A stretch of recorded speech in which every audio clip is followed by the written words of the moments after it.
Anda kembali di Apa Kabar Indonesia Malam, pemirsa. Saya akan langsung ke Pak Asep. Pak Asep, ini mungkin kalau penonton ya yang kemudian melihat diskusi kita ini tidak ada gambaran Pak sebenarnya.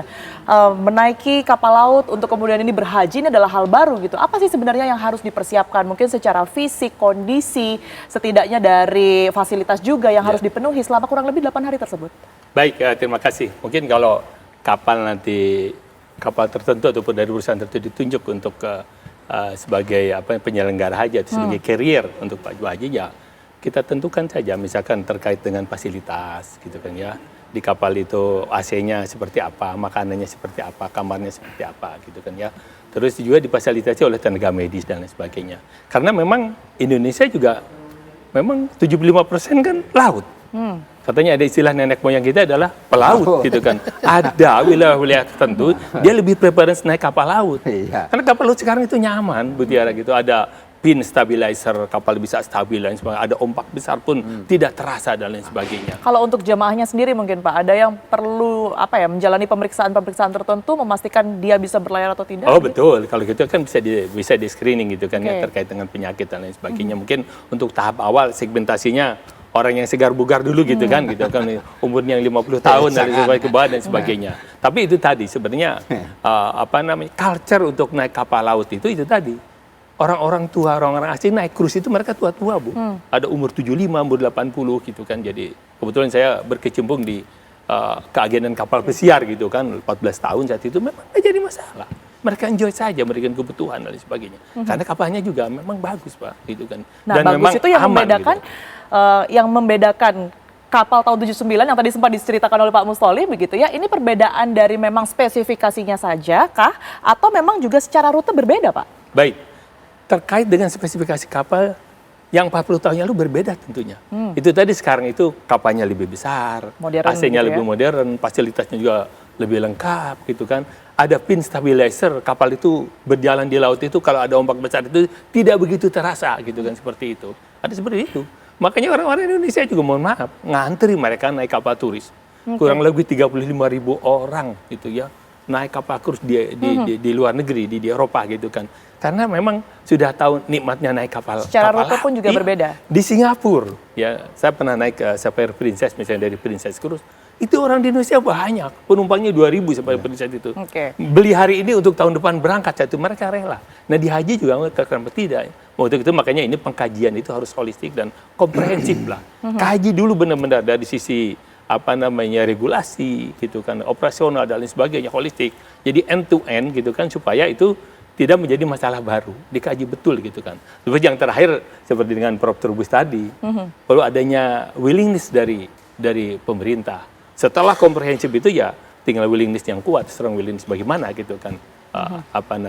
Aturan-aturan itu ditetapkan tentunya seperti itu. Karena dengan aturan itu baru bisa jalan. Tadi disebutkan kan, saat ini PP-nya hanya dengan pesawat udara, dengan kapal belum. Tapi kan aturan itu antara manusia.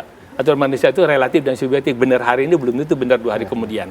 Gitu. Oke, baik Pak Mustoli. Ini nampaknya banyak yang perlu dipersiapkan begitu ya, karena memang masih dalam kajian.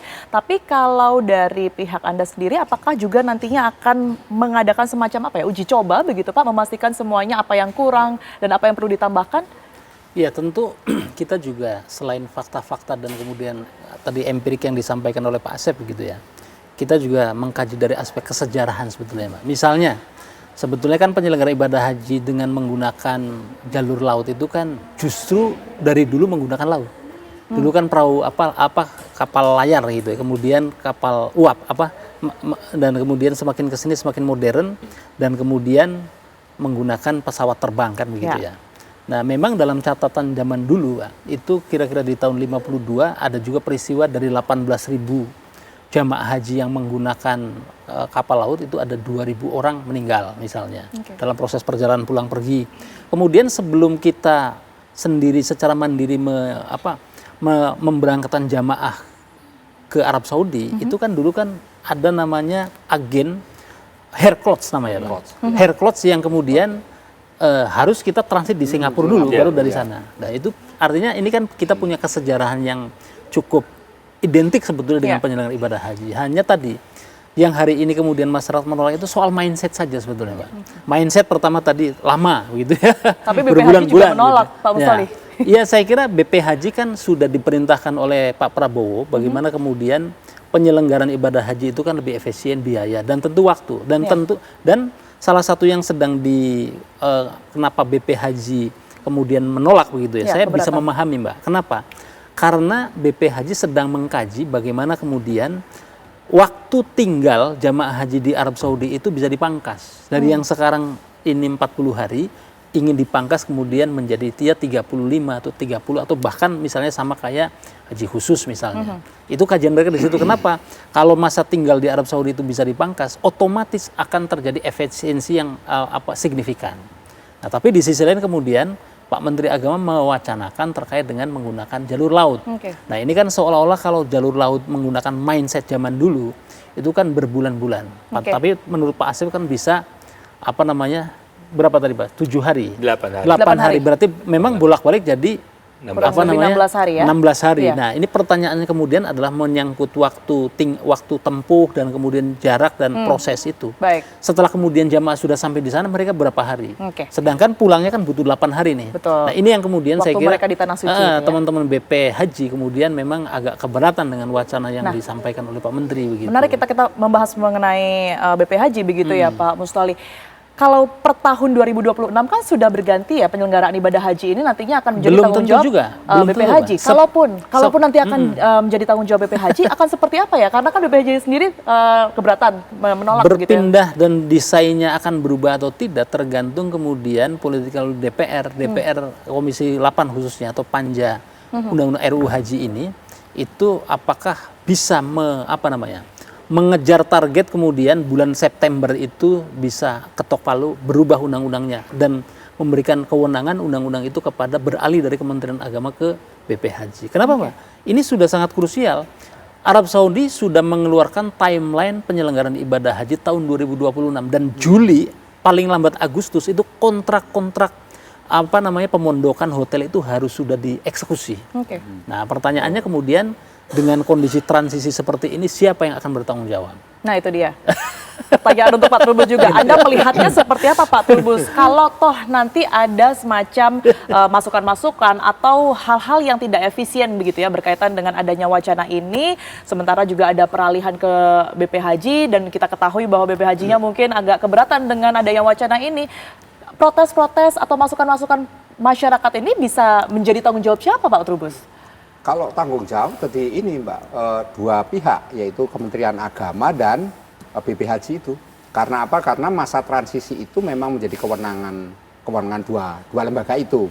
Nah, tinggal bagaimana kemudian nanti adalah pemerintah melakukan apa yang disebut pelibatan publik.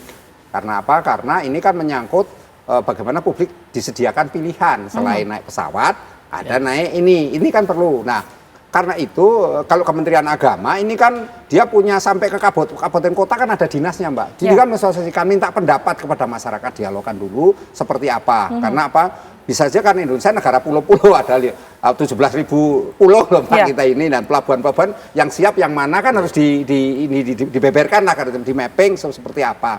Nah, di satu sisi juga harus bagaimana pemerintah daerah mendorong agar masyarakat juga memberikan pilihan-pilihan tadi. Artinya ketika dia memilih naik kapal itu ya dengan segala resiko diberikan. Nah, di sini kemudian nanti masyarakat memahami bahwa ketika mereka ada segala sesuatu mungkin harganya lebih mahal, karena misalnya lebih lama misalnya. Nah, itu bagaimana kemudian pemerintah itu merespon secara baik. Artinya kebijakan Pak Presiden Prabowo dan pemerintah Arab Saudi ini harus segera dilaksanakan. Tadi Mas Mosul sudah menjelaskan semuanya. Jadi ini menurut saya kita tidak perlu lagi bermain-main dengan hal-hal lain. Yang penting juga, yang kedua ini adalah mengenai kalau ini terwujud, setidaknya ada penciptaan lapangan pekerjaan.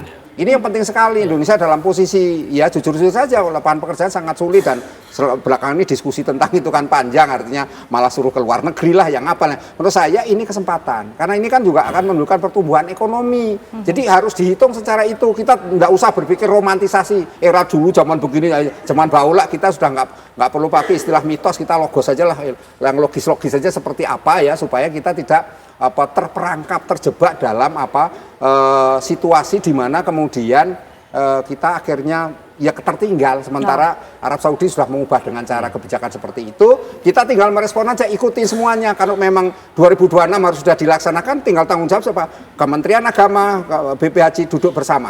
Kita selesaikan seperti itu. Pelibatan publik ada di situ. Bagaimana kemudian DPR juga ikut mengawasi, ikut membantu bagaimana memecahkan berbagai solusi-solusi yang nantinya mungkin akan segera diambil secara cepat. Saya rasa itu yang penting, Mbak. Karena kalau enggak, nanti ini cuma menjadi wacana dan wacana ini sudah lama dan kita sudah pernah melaksanakan tahun 76 sudah melaksanakan itu. Sebenarnya ada persoalan kemudian perusahaannya ditutup karena pilot segala kan tidak ada cerita-cerita masa lalu. Dan ini menurut saya juga nggak fair lagi zaman sekarang kita mengatakan kapalnya begini yang nggak baik lah, nggak nyaman. Saya rasa sekarang kapal sudah begitu nyaman, jenis-jenisnya juga sangat beragam, tinggal bagaimana masyarakat memilih. Membayangkan aja seperti bis, Pak. Bis itu sekarang ada sleeper bis yang sambil tidur sampai ini ada sekarang. Tidak semua bis harus duduk berdempet-dempet juga enggak. Kan jadi semuanya sudah tersedia, tergantung bagaimana masyarakat memilih dengan resiko biaya yang sesuai kapasitas kemampuannya itu. Saya rasa itu yang penting. Baik, kita akan nantikan ya seperti apa kemudian ini hasil dari pengkajian ini, karena seperti yang tadi sudah kita bahas bahwa ini sebenarnya masih dalam kajian, masih banyak yang harus dipastikan lagi oleh pihak pemerintah. Tentunya kita optimis karena memang balik-balik lagi tujuannya adalah untuk memberikan kenyamanan dan juga keamanan bagi jamaah haji dan juga umroh begitu ya. Terima kasih banyak Pak Mustoli, kemudian juga Pak Asep dan juga Pak Trubus atas waktu dan juga perspektifnya yang diberikan di Apa Kabar Indonesia Malam. Sehat selalu semuanya.